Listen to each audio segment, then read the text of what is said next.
안녕하십니까. 장우석 작가 심리상담사입니다. 오늘은 동료지원과 양성교육 중에서 제가 집필한 자기이해와 자기관리 심화 편에 대한 이야기 중에서 4장 오뚜기 정신의 정신 회복의 길이라는 내용으로 강의를 하려고 합니다. 링컨은 많이 넘어졌으나 다시 일어났다. 링컨은 실제로 미국의 대통령이 됐던 사람이고 정신병원을 몇 번 입원했었던 그런 경력이 있는 그런 대통령입니다. 그래서 그런 어려움을 딛고 일어나서 미국의 대통령이 되신 분이시죠. 그 예를 들었고요. 재발을 막기 위해 스트레스 관리를 해야, 그리고 발병 한 달 전에 몸에 신호를 보내오고 방치하지 말아야 하며, 감정의 소통이 흐르지 못하면 분노가 쌓이게 되고, 고립되면 사회적 공격으로 변해 마음의 문을 열어야 된다. 자신의 감정을 언어로 표현해서 관찰해야 된다라는 주제로 오뚜기 정신이라는 회복의 길 내용을 강의하려고 합니다. 골든타임을 잡으라.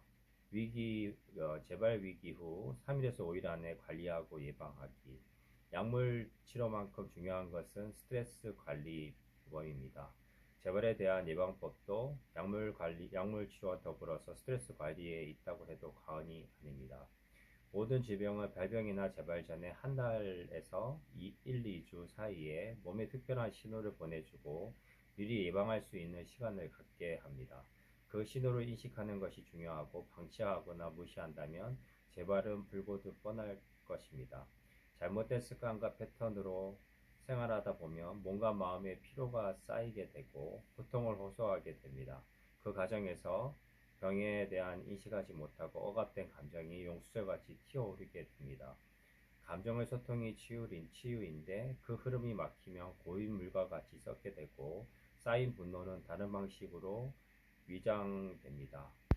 괜히 주변 사람들에게 화풀이하거나 자기 감정을 조절하지 못하고 우울감이나 불안감, 분노, 두려움이 교차하면서 감정의 불순물이 쌓입니다.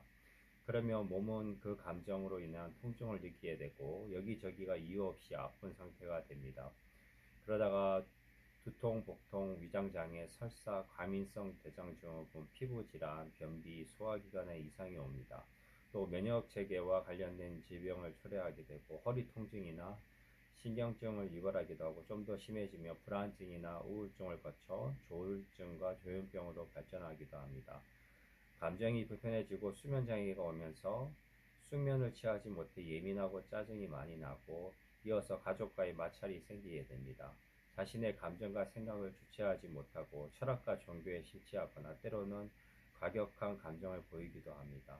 결국 나와의 관계, 남과의 관계, 사회와의 관계에서 갈등이나 마찰이 일어나게 됩니다. 스트레스로 인한 짜증과 분노가 나타나고 현실에 대한 부정적인 해석을 하게 됩니다. 세상이 냉혹하게 느껴지고 사람들로부터 심한 외로움이나 소외감을 느끼게 합니다.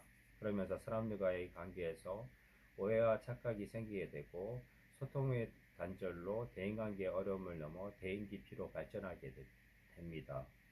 누구도 나의 마음을 알아주지 못하고 하고 싶지 않다고 생각해 혼자 있게 되거나 여기저기를 겉돌게 됩니다.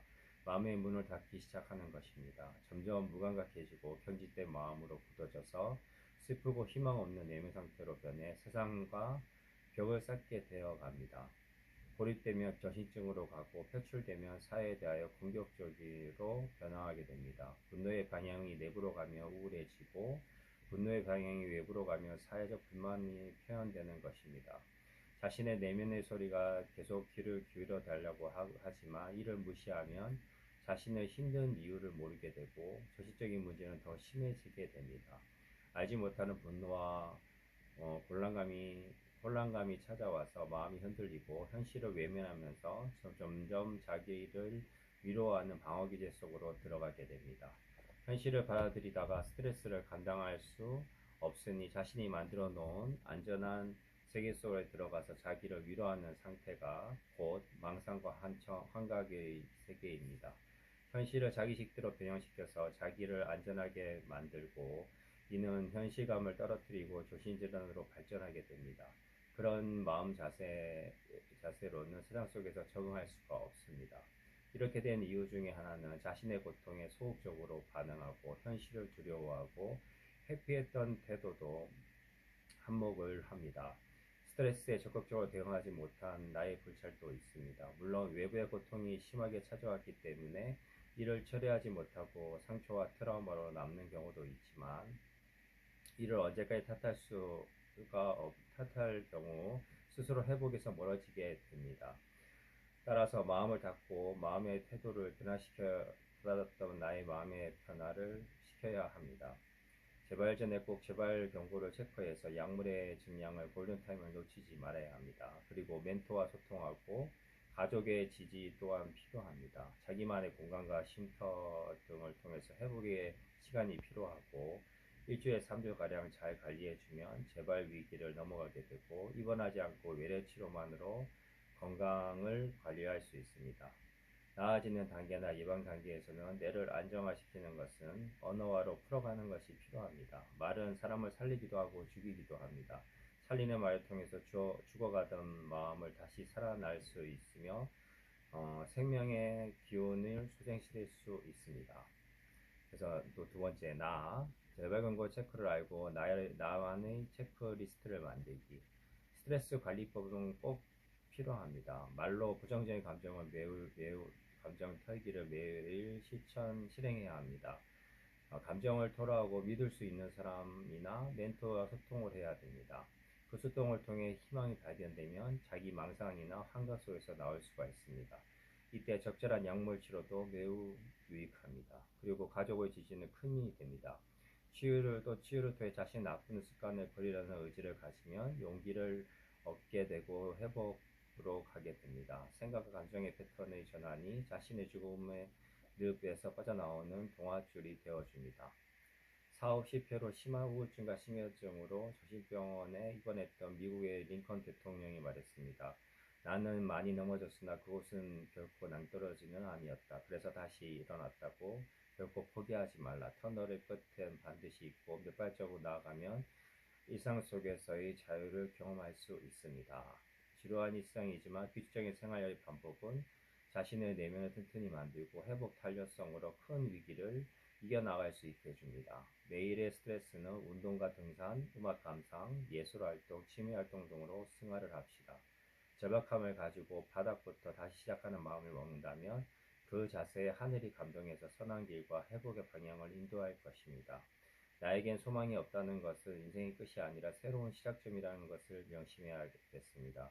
위기가 기회가 되고 낫고자 하는 마음으로 회복으로 나아가는 첫걸음이고, 부정적인 마음에서 긍정적인 마음으로 살겠다는 결단은 매일매일 마음의 힘을 모으게 해서 건강하고 행복한 삶으로 인도할 것입니다. 지병 속에서도 전전긍긍 살아가는 것이 아니라 연약하더라도 그 연약함을 인정하고 보다 건강하게 현실을 행복하게 누리는 삶을 살아야 합니다. 규칙적인 생활 습관과 약물 관리, 그리고 수면 시간 준수, 그 다음에 균형 잡힌 식사, 매일 짬내어 하는 일상의 운동은 행복하고 건강한 삶으로 나아가게 할 것입니다.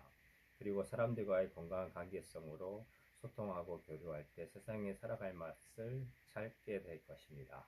가족과의 화해와 사람들과의 친밀감은 행복한 삶의 기반이 될 것입니다. 그래서 다섯 번째로 지금 네 번째 오뚜기 정신에 대한 이야기를 했고요. 네, 오늘 이 4장에 대한 이야기로 나누면서 오뚜기 정신같이 다시 넘어질지라도 낭떠러지가 아니고 다시 일어나는 회복의 길을 걸어가시기를 모두 응원하겠습니다. 장우석 작가 심리상담사의 글이었습니다. 감사합니다.